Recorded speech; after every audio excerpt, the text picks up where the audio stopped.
Practice Test C. Section 1. Listening Comprehension. In this section of the test, you will have an opportunity to demonstrate your ability to understand conversations and talks in English. There are 3 parts to this section, with special directions for each part. Answer all the questions on the basis of what is stated or implied by the speakers in this test. When you take the actual TOEFL test, you will not be allowed to take notes or write in your test book. Try to work on Practice Test C in the same way. Part A. Directions. In Part A, you will hear short conversations between 2 people. After each conversation, you will hear a question about the conversation. The conversations and questions will not be repeated. After you hear a question, read the 4 possible answers in your book and choose the best answer. Then, on your answer sheet, find the number of the question and fill in the space that corresponds to the letter of the answer you have chosen. Here is an example. On the recording, you hear, "I don't like this painting very much." Neither do I. "What does the man mean?" In your book, you read, A. He doesn't like the painting either. B. He doesn't know how to paint. C. He doesn't have any paintings. D. He doesn't know what to do. You learn from the conversation that neither the man nor the woman likes the painting. The best answer to the question, "What does the man mean?" is A. He doesn't like the painting either. Therefore, the correct choice is A. Go on to the next page.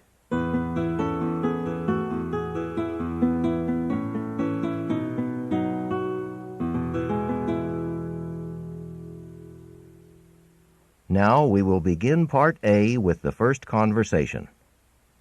Number 1. Have you seen the doctor about your skin condition yet? Oh, it's not a problem anymore. I found an ointment that works just fine. What does the man imply?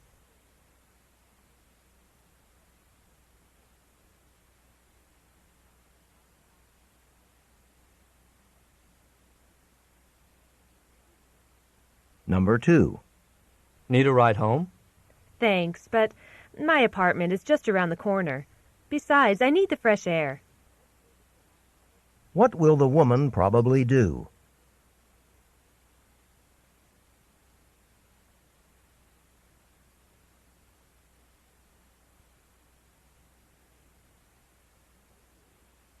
Number 3.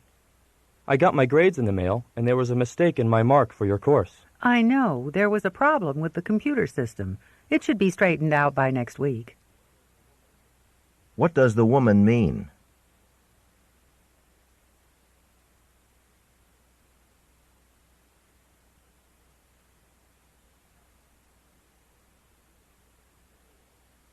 Number 4. I thought the department store was open late from Tuesday through Friday night. No, just Thursdays and Fridays. On what nights is the store open late?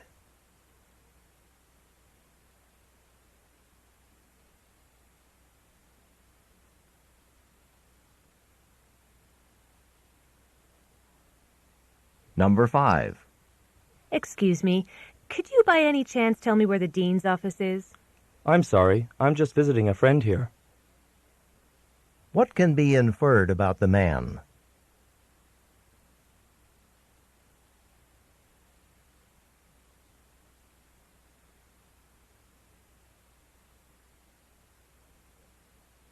Number 6.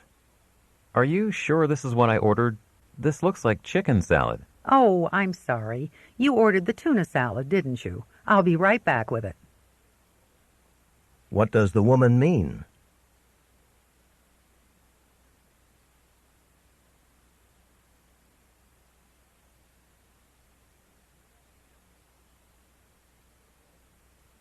Number 7. Oh, this headache. Do you have any aspirin?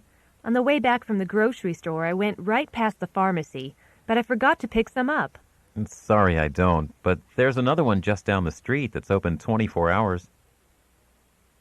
What does the man suggest the woman do?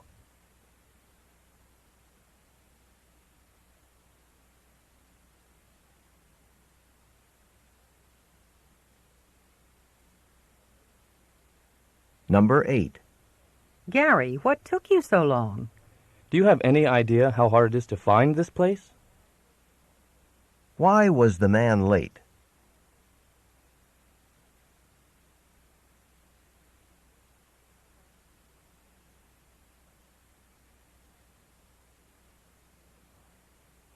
Number 9. Joan, did you pick up your student identification card? No, I had Kathy get it for me.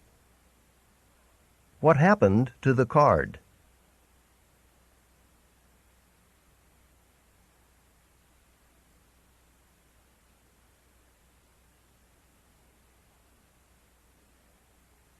Number 10.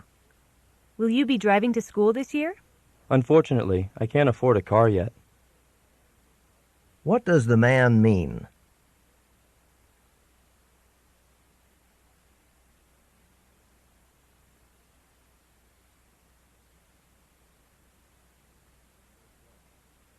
Number 11. So you're spending the holiday weekend in Washington, D.C.? Yes, my cousin lives there, and he'll put me up. What does the woman mean?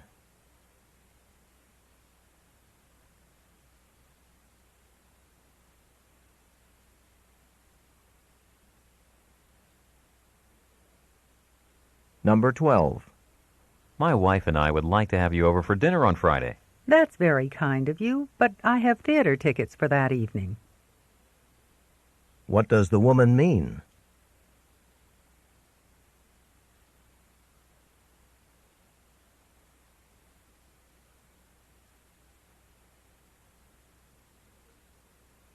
Number 13. I don't think I'm ever going to find this article that Professor Fraser told me about.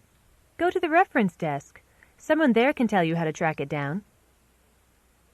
What does the woman suggest the man do?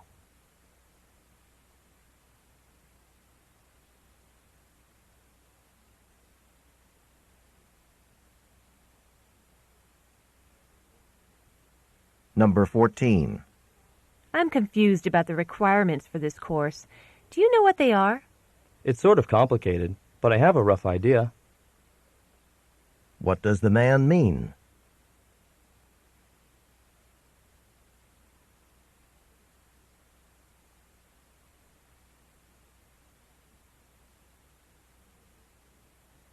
Number 15. If you could only wait another 5 minutes, I'm sure the manager will be free to answer your questions. I'm sorry, but I just can't wait any longer. I have to get to class. How does the man feel?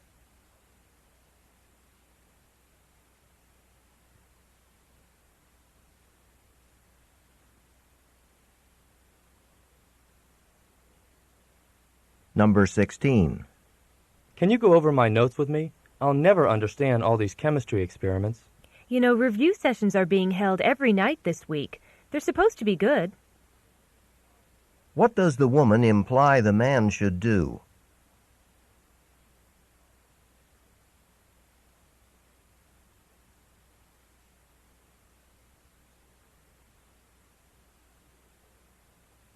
Number 17.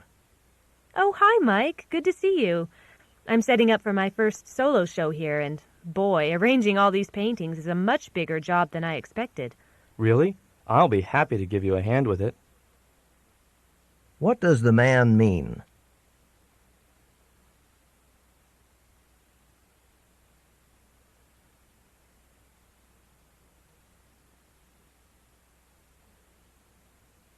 Number 18. I'm going to have to drop out of the chorus. I registered for 21 credits next semester. You can't be serious. What are you trying to do, graduate early? What does the woman imply the man should do?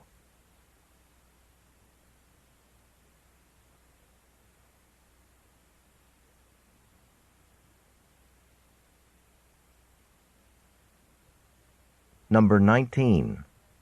I'm getting really stressed out. I just don't have the time to work on all 3 projects. You need to set priorities. Just take the time to figure out what has to be done first. What does the man suggest the woman do?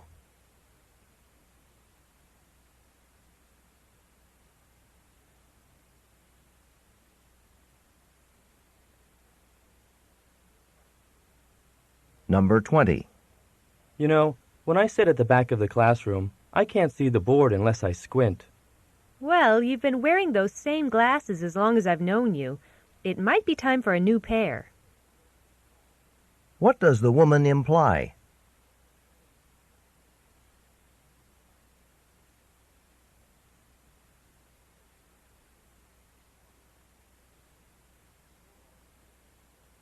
Go on to the next page.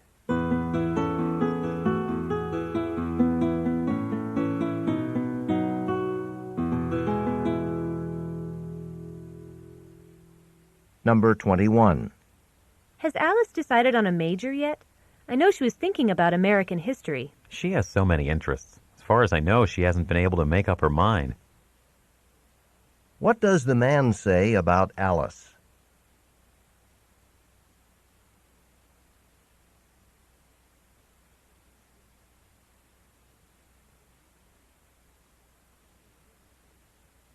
Number 22. You know, the days are getting longer now. Spring officially arrived last night. And none too soon. Now, if only the temperature would cooperate. I'm tired of wearing winter clothes. What does the man imply?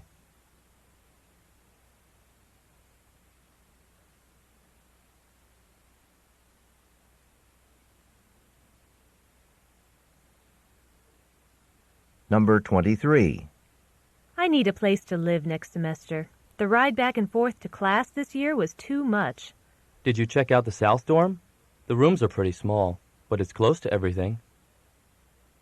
What does the man suggest the woman do?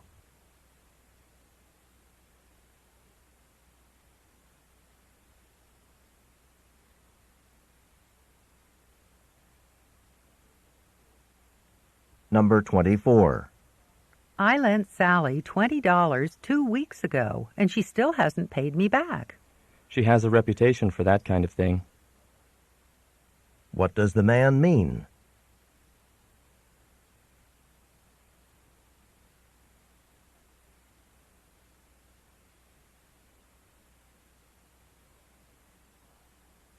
Number 25.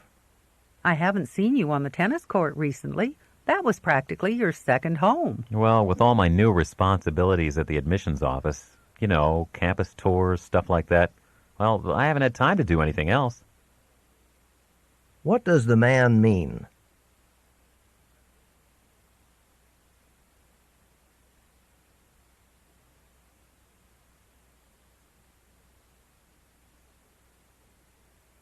Number 26.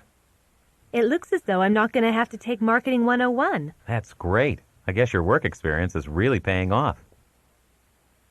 What does the man imply?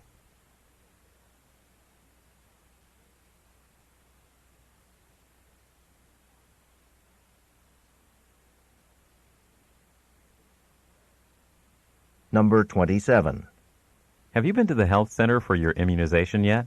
I have an appointment at the clinic to take care of it this afternoon. What does the woman mean?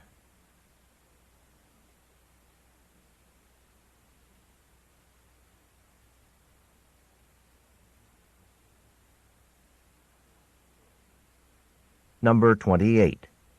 Accounting is a career I never took an interest in. I can see why. Arithmetic was never your strength. What does the woman tell the man?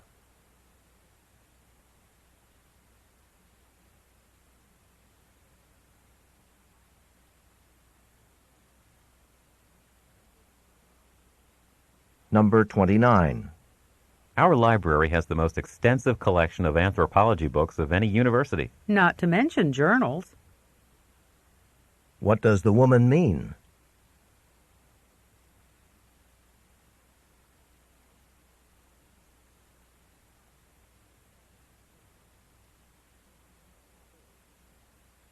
Number 30. I hear your brother got you to fix his faucet. He wouldn't take no for an answer. Anyway, it didn't take me very long. What does the woman mean?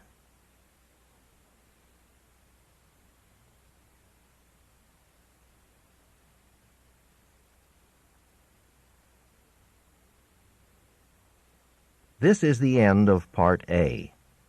Go on to the next page.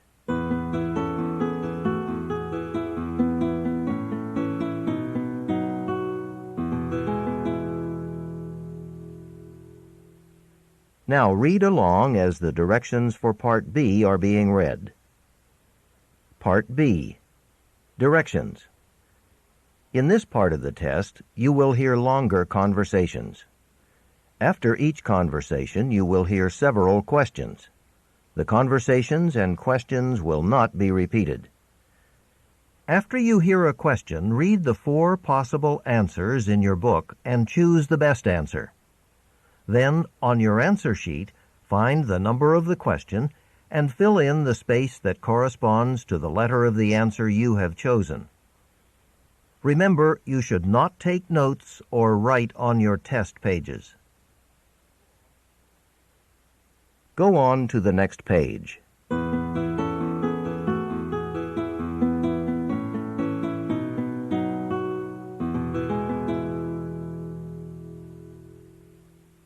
Now we will begin Part B with the first conversation.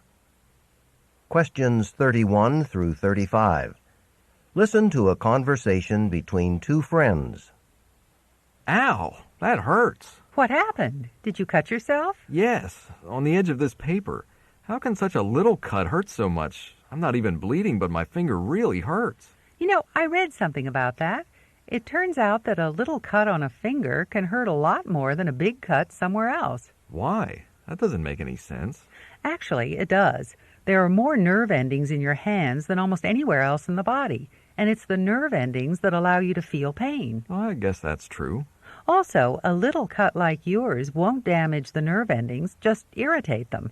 If they were damaged, you'd feel less pain, but the wound could be more serious. So I suppose I should be happy my finger hurts so much, Right. Now, go get yourself a bandage. Why? You just told me it's not serious. It's not, but it does seem to be bothering you. Putting a bandage over the cut will keep the skin from drying and will help keep the skin together. If the skin stays together, the nerve endings won't be exposed, and the cut will hurt less. Number 31. How did the man cut himself?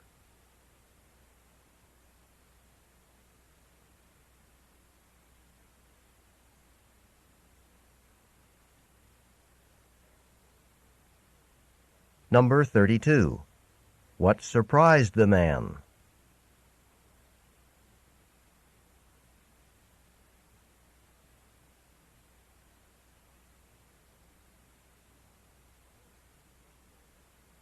Number 33. According to the woman, what determines how painful a cut is?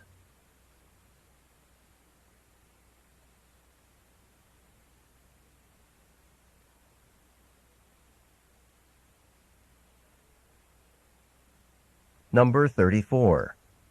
What advice does the woman give the man?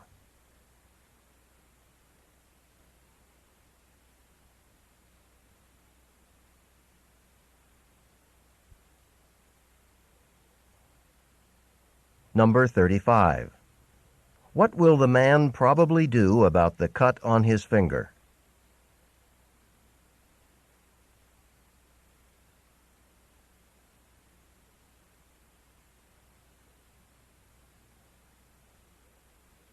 Questions 36 through 38. Listen to an interview with an environmental microbiologist. Today's guest on Science Update is David Brown. Dr. Brown, you and your team have found bacteria far below the Earth's surface. You must be thrilled about your discovery. Well, yes, it's very exciting. For a long time, we'd suspected the presence of such organisms, but we lacked substantial evidence. How did you confirm the existence of the bacteria? Well, technology helped. Our drilling techniques have improved significantly, and so the risk that surface bacteria could be mistaken for those found at much greater depth was reduced. With the new techniques, we could get much deeper into the earth. How far down did you actually get? In one case, about 3 kilometers. We were surprised, I must tell you, that there were organisms that far down. You know, it sounds like fiction, something like a lost world. Let's call it a hidden biosphere, and it's probably a very extensive one. The mass of the living organisms below the surface may be equal in size to the mass of the surface bacteria. Have you found any unique life forms? Yes, one of the organisms is the first anaerobic bacillus ever discovered. That means it can live and grow only where there is no oxygen. Is there any danger of these bacteria infecting people when you bring them to the surface? The bacteria in question were adapted to an environment that's hostile and alien to humans. Conversely, these anaerobic bacteria could not survive in our environment, so we really don't need to worry about these bacteria causing illness in people. Number 36. What is the main topic of the interview?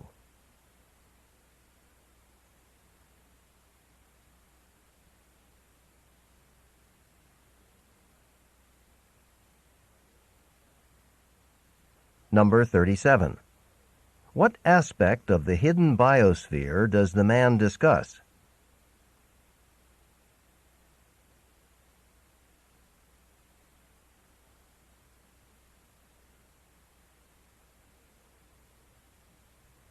Number 38. According to the man, why is there no danger of infection by the bacteria?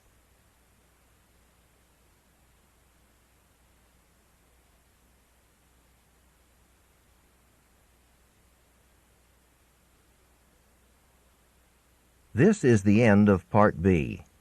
Go on to the next page.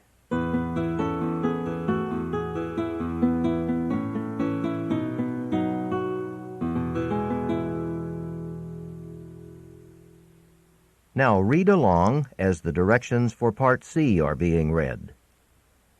Part C. Directions. In this part of the test, you will hear several short talks. After each talk, you will hear some questions. The talks and the questions will not be repeated.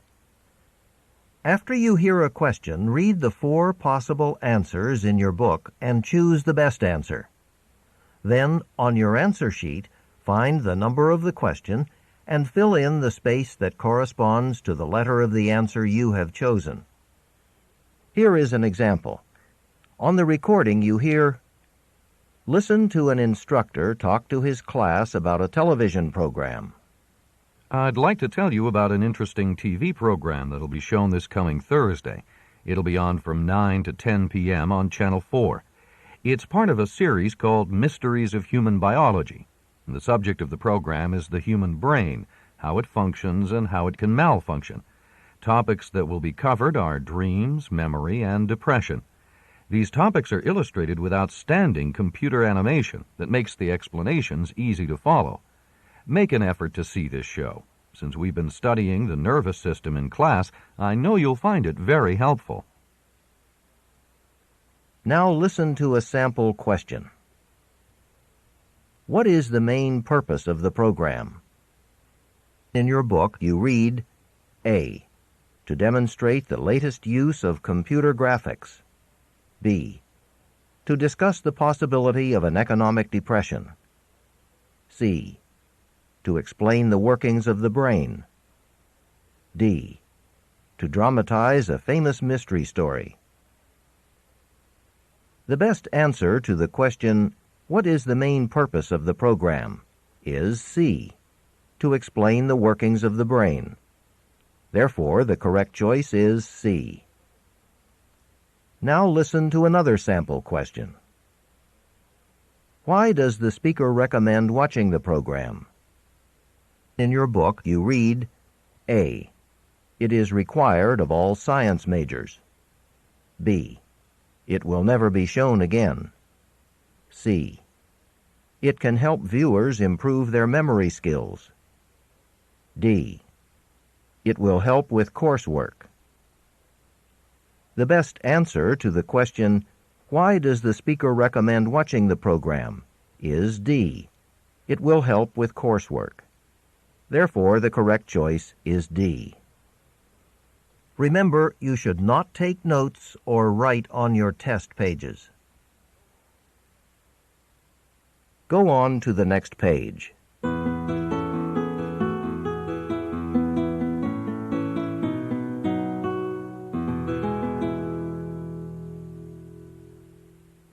Now we will begin Part C with the first talk. Questions 39 through 42. Listen to a professor talk to new students about an experiment in child development. In our lab today, we'll be testing the hypothesis that babies can count as early as 5 months of age. The 6 babies here are all less than 6 months old. You will be watching them on closed-circuit TV and measuring their responses. The experiment is based on the well-established observation that babies stare longer if they don't see what they expect to see. First, we're going to let 2 dolls move slowly in front of the babies. The babies will see the 2 dolls disappear behind a screen. Your job is to record in seconds how long the babies stare at the dolls when the screen is removed. In the next stage, 2 dolls will again move in front of the babies and disappear, but then a 3rd doll will follow. When the screen is removed, the babies will only see 2 dolls. If we're right, the babies will now stare longer because they expect 3 dolls but only see 2. It seems remarkable to think that such young children can count. My own research has convinced me that they have this ability from birth. But whether they do or not, perhaps we should raise another question. Should we take advantage of this ability by teaching children mathematics at such a young age? They have great untapped potential, but is it good for parents to pressure young children? Number 39. What is the experiment designed to demonstrate?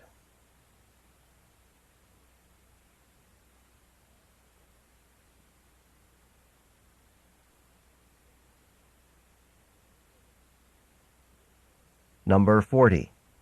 Which of the baby's reactions would be significant for the purposes of the experiment?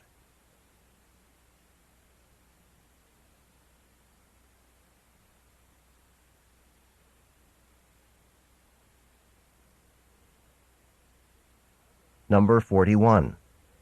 How does the professor explain the baby's behavior?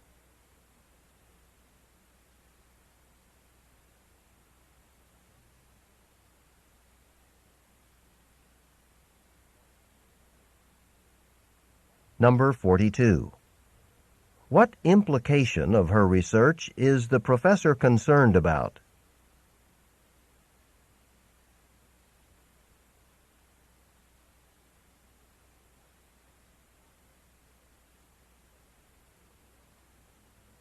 Questions 43 through 46.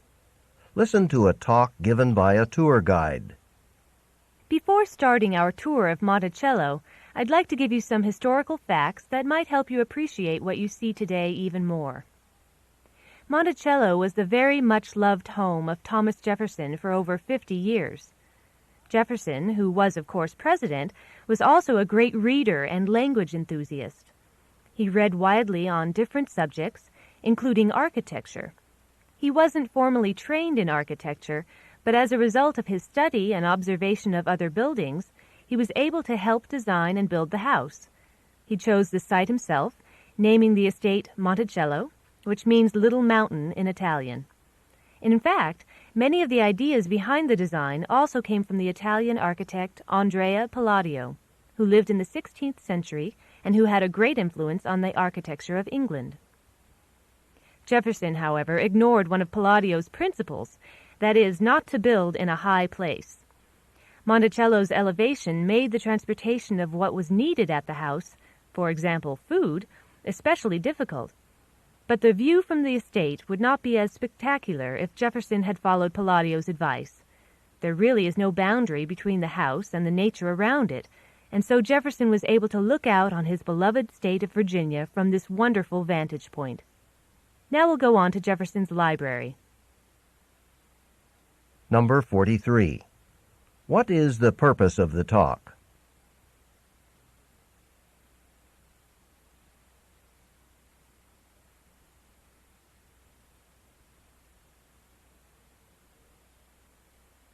Number 44. How did Jefferson learn about Palladio's ideas?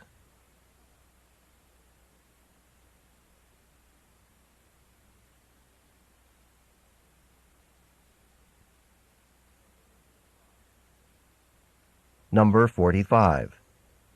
In what way did Jefferson go against the advice of Palladio?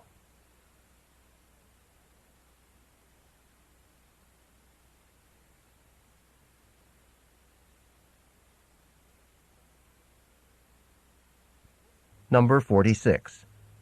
According to the speaker, what is the advantage of Monticello's location?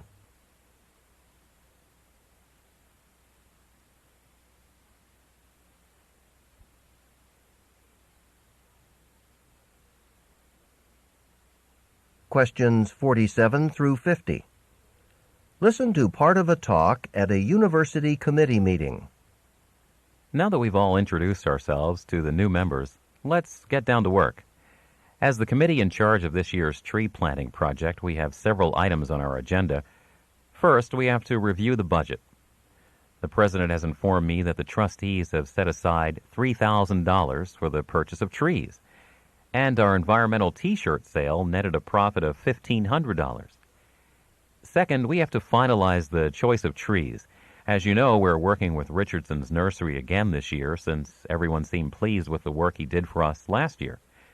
Mr. Richardson has presented us with several choices within our price range that he thinks would meet our needs. He sent us pictures of the trees for us to look at, but he wanted me to tell you that we're welcome to visit the nursery if we want to see the trees themselves. Lastly, we need to plan some kind of ceremony to commemorate the planting. Several ideas, including a garden party of some sort, have been suggested. So let's get on with it and turn to the first order of business. Number 47. Who is conducting the meeting?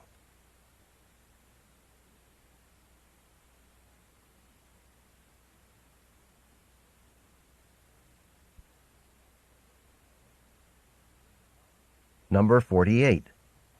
How did the committee raise money?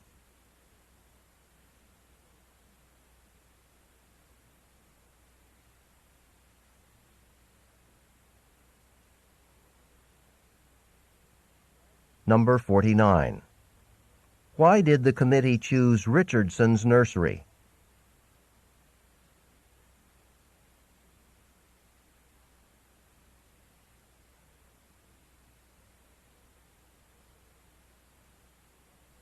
Number 50. What will the committee probably do next?